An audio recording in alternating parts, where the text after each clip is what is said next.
South Africans must be worried about this. Indeed they are. I mean, Jeremy, the country continues to lose jobs. Statistics South Africa's latest quarterly labour force survey showing the country's unemployment rate increasing, as you said, to 27.5%. Now, let's just zone into these numbers and see what they really mean. So active job seekers, that's the official unemployment rate. We're sitting at 27.5. But when you consider the expanded definition of unemployment, in other words, those job seekers that have simply given up on looking for work, you see that rate increase to 37.3.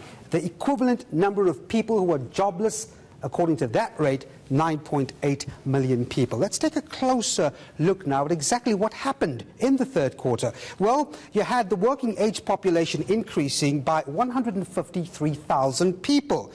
People employed, 92,000, but unemployed people still staggering, 127,000. That's new entrants coming in, unable to find jobs. And that's why I bring in Chief Economist at Econometrics, Azar Jameen. Doc, thanks for coming in. We've had the Investment Summit, we had the Job Summit, hoping to remedy the situation, and still we are bleeding jobs. I mean, the answer, of course, isn't immediate. The answer isn't immediate, especially when you talk about an investment summit where you've had promises of 290 billion rands worth of investment. Well, clearly there hasn't been not a cent of that investment that's been put into the economy just yet, before these jobs numbers. What these numbers highlight is that unless the structural base of South Africa's economy is altered in some form or another, we are going to carry on bleeding jobs this way. Most importantly, and we had at the Investment Summit Jack Ma talking about the 3 E's as being absolutely critical: education, entrepreneurship, and efficient government. And in none of those 3 have we actually been performing thus far.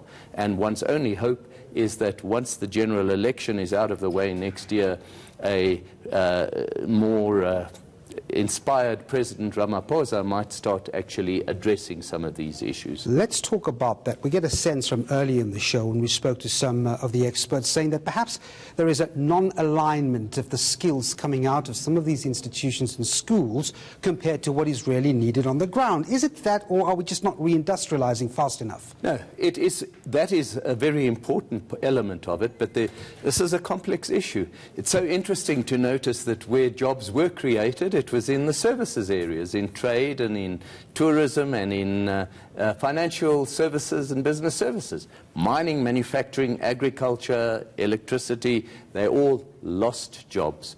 What does that tell you? It tells you that union power is extremely strong in the former, and that is creating a very adversarial labor environment between workers and employers in some of those sectors, and so businesses are just not taking on workers on a full-time basis in some of those. Interestingly, informal employment increased sharply. And that tells you perhaps that entrepreneurship really needs to be concentrated on. Correct. Instead, what you had was a sharp drop in formal sector employment, what the unions love to call decent jobs. There you're seeing declines in the number of jobs. Let's talk about this very significant group, Doc, 15 to 24 years of age. That's your youth bracket. It's now bulging at 52% unemployment. Some say that bracket's even higher. Let me ask you this. I mean, this phrase that we use, a ticking time bomb, as we go further and further into the future of South Africa.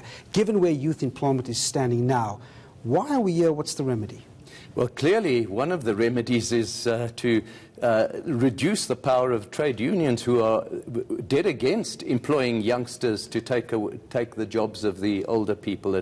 There's been huge opposition to any initiative that's been aimed at trying to promote youth employment. That is part of it. Secondly, we need to try and gear our education, as you say, to match it much more in line with the skills that are required. Especially, we love talking these days about the 4th Industrial Revolution, and yet we are not creating the skills that are appropriate for the 4th Industrial Revolution. South Africa, in a number of surveys, has been rated as virtually the worst country in the world with science and maths education. Before I let you go, one point, a suggestion I heard not so long ago is perhaps we have very few exit points coming out of school. Now, in other words, could we have points of departure in the schooling system where Those who have an affinity to actually learn more on the trade sector could leave school earlier, for example, as opposed to actually waiting for that matric here. Devan, you're absolutely correct. Theoretically, that should be happening right now. It's not blocked from happening. Firstly, the TVET colleges that should take up those are less than efficiently producing these outcomes. Secondly, there is a cultural reluctance to take on a lot of these artisanal jobs that should be in great demand. All right, we're going to leave it there. Dr. Zarjami, thanks very much indeed.